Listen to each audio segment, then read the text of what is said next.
নমস্কার আর শুভ সকাল বন্ধুরা, কেমন আছো সকলে? আশা করছি খুব ভালো আছো। আমিও ভালোই আছি। আমার শেষ ফ্যামিলির আরও একটি নতুন ব্লগে আমি ছন্দা তোমাদেরকে অনেক অনেক স্বাগত জানাই। তো বন্ধুরা, আজকে তোমাদের সাথে শেয়ার করব রবিবারের ব্লগ। তো আগের দিন রাত্রেই ঠিক করে রেখেছিলাম যে আজকে ঘুগনি করব। একেবারে রাস্তায় মানে স্ট্রিট ফুডগুলো যেমন হয় না ঘুগনি, সেরকম পাতলা করে, খুব একটা আমি মশলা দিই না। যারা আমার ব্লগ দেখো তারা জানবেই। পেঁয়াজটা আমি দিইনি, তো আদা রসুন দিয়েছি, টমেটো দিয়েছি। আর আমাদের একটু যেহেতু রুটি দিয়ে খাওয়া হবে, লুচি দিয়ে, তো একটু গ্রেভি করেছি। তো ঘুগনি আর রুটি হতো, তো আমার ছেলে আবদার করলো, মা ঘুগনি করছো যেহেতু তাহলে একটু লুচি বানাও। তো যেমন কথা তেমন কাজ। তো ও শুধু একা খাবে কেন, কারণ সিধু আছে, এবার টুকটাক আমরাও একটু একটু খাবো। আর সানডে স্পেশাল আজকে লুচি আর ঘুগনি দিয়েই ব্রেকফাস্টটা হয়ে যাবে, তো ভালোই হবে। কারণ ঘুগনি যদিও দু ভাই, সিধু পছন্দ করে, পবিত্র অতটা পছন্দ করে না, বাট লুচি হলে খেয়ে নেয়। তবে ঘুগনির কড়াই কিন্তু খায় না, ওই জুসটা দিয়ে আর আলু দিয়ে খায়। তো যাই হোক, আমাদের সুন্দর করে জমজমাট ব্রেকফাস্ট কমপ্লিট, ঘুগনি লুচি। তো দেখো, ব্রেকফাস্টের পর টেবিলটাকে একটু মুছে নিচ্ছি। আর বন্ধুরা, যখনই খাওয়া দাওয়া করবে, এঁটো টেবিল কোনো দিন রেখে দেবে না, কারণ এটা বলে শুভ হয় না, বা মা লক্ষ্মী অসন্তুষ্ট হয়। তো যাই হোক, সবটাই মানার না মানার উপর ডিপেন্ড করে। তবে সংসারে কিছু নিয়ম আছে যেগুলো লজিক খুঁজলে হয় না, মানতে হয়, সংসারের কল্যাণ অকল্যাণের কথা ভেবেই। তো সেগুলো মনের মধ্যেই গেঁথে যায় আর কি, যে এটা না করলে হয়তো কিছু ক্ষতি হতে পারে। তো সেই ভয়ই কাজ করে বলো, বা কিছুটা নিজের পরিষ্কার পরিচ্ছন্নও থাকবে, সেটাও বলতে পারো। তো যাই হোক, ওদিকটা ক্লিন করে যেগুলো বাসন জমেছিল, ওই যে তোমাদেরকে আগের ব্লগে বলেইছিলাম যে টুকটুক করে বাসন মেজে নিয়ে আমার স্বভাব। একেবারে বেসিন ভর্তি করে বাসন মাজাটা আমার পক্ষে সম্ভব হয় না, বা ভালোও লাগে না, দেখেই মনে হয় একটা বিশাল কাজ জমে আছে। তো যাই হোক, ব্রেকফাস্ট করে একেবারে পরিষ্কার করে নিলাম, টেবিলটাও পরিষ্কার করে নিলাম, বাসনগুলো মেজে ধুয়ে ক্লিন করে নিলাম। এবার দেখো, বাসনগুলোকে যেখানে যেগুলো রাখার সেগুলো গুছিয়ে রেখে দিচ্ছি। এতে আমার অনেকটা কিন্তু কাজের সুবিধা হবে। এইভাবে গুছিয়ে কাজ করলে বা নিজের সুবিধা করে নিতে পারলে সহজেই কাজগুলো কিন্তু করা হয়ে যায়। সেইভাবেই আমিও চেষ্টা করি যে যেটুকু আমি আমার মতো গুছিয়ে করে নিতে পারবো, আমার কাজ তাড়াতাড়ি হবে, কাজগুলো সুন্দর হবে, এবং আমার সুবিধাও হবে, তাড়াতাড়িও হবে। তো যাই হোক, দেখতে পাচ্ছ এখানে বাসনগুলোকে গুছিয়ে নিচ্ছি। আর এগুলো একেবারেই কমন কাজ, প্রতিদিনের রুটিনে প্রতিটা মেয়েরই থাকে। রান্না করা, বাসন মাজা, পরিষ্কার করা, আর কাচাকুচি, ঝাড়ু, বাসন, এসব তো থাকেই, কমন কাজ। আর এই কাজগুলো করতে করতেও একটা সময় দেখবে কাজগুলোর প্রতি আমাদের একটা ভালোবাসা জন্মে যায়। মাঝে মাঝে হয়তো বিরক্ত লাগে, একঘেয়েমি লাগে, কিন্তু দুদিন যদি কাজগুলো করতে না দেওয়া হয় বা কোনো কারণে না করি, তখন কিন্তু আবার এই কাজগুলোকেই মিস করি, মনে হয় কাজের মধ্যে দিয়ে বেশ ভালো আছি। তো যাই হোক বন্ধুরা, দেখো এখানে আমার শাশুড়িমা কাঁকরোল কেটে ফেলেছে।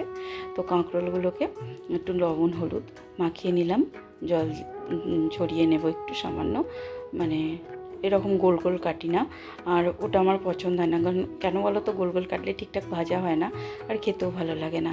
আর এইভাবে কাটলে একটু পেঁয়াজ ফোড়ন দিয়ে ভাজবো। আর আমার পবিত্র কিন্তু খুবই পছন্দের কাঁকরোল ভাজা, করলার থেকেও।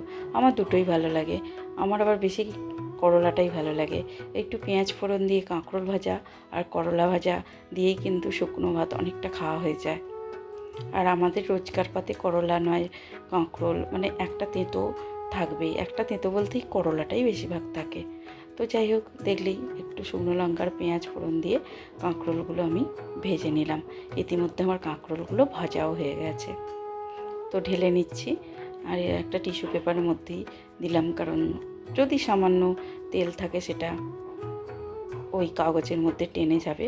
আর এদিকে দেখো, আলুগুলোকেও ভাজতে দিয়েছি তরকারির জন্য। আর আগের দিনের কিছু মাছ ছিল, সেগুলো ভাজাই ছিল, তো কড়ার মধ্যে সামান্য একটু নেড়ে নিলাম, নিয়ে যেমন সিম্পল ঝালটা করছি ওরকমই ঝাল করে নেব। আর ওদিকে ভাতটাও হয়ে গেছে, ভাতের হাঁড়িটা দেখো ফ্যান ঝরতে দিয়ে দিয়েছি। তো এইভাবে বন্ধুরা আমাদের প্রতিটা মেয়ের সকাল শুরু হয় একদম ব্যস্ততার মধ্যে দিয়ে। সকালের কাজগুলো দেখবে ব্যস্ততা থাকলেও, কাজ বেশি থাকলেও করার মধ্যে একটা এনার্জি থাকে। কিন্তু যত বেলা বাড়তে থাকবে দেখবে, বিশেষ করে বৈকালের দিকে একেবারেই কাজ করতে ভালো লাগে না। তখন মনে হয় একটু ঘুম থেকে উঠে মনে হয় একটুখানি ল্যাদ খাই, মনে হয় একটুখানি শুয়ে বসে আরাম করি, এরকম মনে হয়। কিন্তু না, বিকালের দিকেও কাজ থাকে, অবশ্যই থাকে। কারণ বিকালের দিকেও খাওয়া দাওয়া, হয়তো রান্নাটা বেশি থাকে না, বাট টুকিটাকি কাজ অনেক থাকে।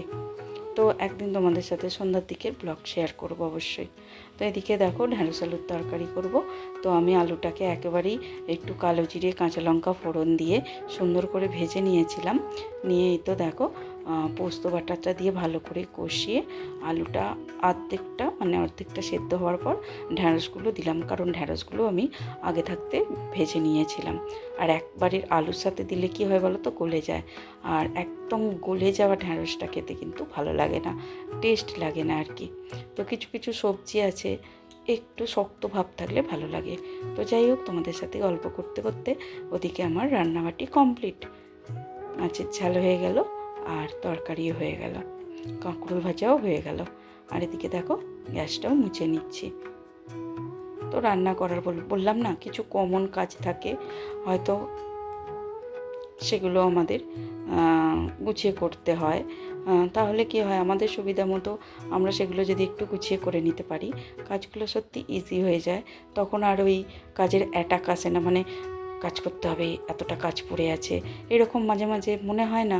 সকালবেলা উঠলেই দেখবে প্রতিটা মেয়েরই চিন্তা হয় কী রান্না করব, কীভাবে সারাটা দিন কাটবে, কীভাবে কাজগুলো সারবো, এরকম একটা প্যানিক কাজ করে। আমার তো হয়ই।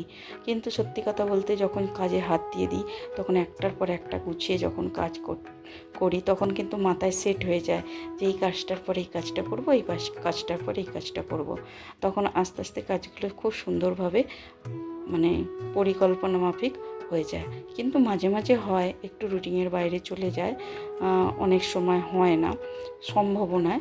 কারণ দেখবে বাড়িতে যখন কোনো হঠাৎ অতিথি চলে আসে বা অন্য কেউ চলে আসে, বা রান্নার মাঝে ধরো চিন্তা করলাম আজকে মাছ রান্না করব না, কিন্তু বড়মশাই মাছ নিয়ে চলে এলো, এরকম আর কি। তখন কিন্তু আবার পরিমাণটা বেড়ে যায়, কাজের ছন্দটাও কেটে যায়। তখন আবার নতুন করে মশলা করা বা রান্নাটাকে আর একটু বেড়ে যায়, মাজা ধোয়াটাও বেড়ে যায়, এইভাবে হয়তো একটু অনিয়ম হয়ে যায়। কিন্তু বাকি সকাল থেকে শুরু করে অনেকেই দেখেছি, বা আমি নিজেও করি, একেবারে রুটিন মাফিক স্টেপ বাই স্টেপ কাজ করলে কাজগুলো কিন্তু টাইমের মধ্যেই কমপ্লিট হয়ে যায়। তো দেখো আমার গ্যাস মোছা কমপ্লিট, এদিকে আমি বাসনগুলো মেজে নিচ্ছি। আর বন্ধুরা, কড়াটা মাজতে কিন্তু একটু দম লাগে, কারণ আমি এখন সাবান ব্যবহার করছি না, লিকুইড দিয়েই বাসন মাজি। তো লিকুইড দিয়ে কী হয় বলো তো, স্টিলের বাসনগুলো খুব সুন্দর চকচকে হয়ে যায়, হাতেও কোনো রকম দাগ ছোপ হয় না, বাসনেও হয় না। কিন্তু কড়াগুলো মাজতে একটু প্রেসার দিয়ে মাজতে হয়, কারণ লিকুইড দিয়ে অতটা দেখবে জ্বলে যাওয়া কড়াইগুলো মাজা সম্ভব হয় না। তবু ওই তারগুলো থাকে লোহার, সেগুলোর সাহায্যে চাপ দিয়ে যতটা সম্ভব পারি মাজি। কি বলো তো, সংসারের কাজ, এখানে তো কেউ আর তোমায় কতটা পরিষ্কার করতে পারলে বা কতটা কিছু, কেউ তোমায় দেখতেও আসবে না, বলতেও আসবে না। তবে নিজের মনটা দেখবে, যারা অপরিষ্কার পছন্দ করে না, তারা কিন্তু কোনোভাবেই অপরিষ্কারভাবে কাজ করতে পারবে না।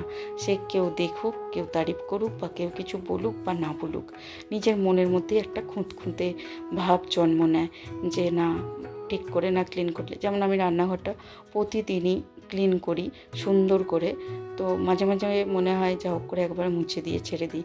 কিন্তু সত্যি বলছি বন্ধুরা, সেইভাবে আমি কোনো দিনই পারি না। একেবারে নিট অ্যান্ড ক্লিন যতক্ষণ না আমি মনের মধ্যে একদম ঠিক হব যে না, ঠিক আছে, কাজটা করে আমি হ্যাপি, ঠিকঠাক হয়েছে কাজটা, ততক্ষণ কিন্তু আমি ক্লিন করতে থাকি বা কাজটা করতে থাকি যতক্ষণ না আমার মন বলে যে কাজটা একেবারে পরিপূর্ণ হয়েছে, সুন্দর হয়েছে। তো যাই হোক, ওদিকে গ্যাস মুছে নিয়েছি, বাসনও মেজে নিয়েছি, নিয়ে তো দেখো ঝাড়ু দিয়ে নিচ্ছি।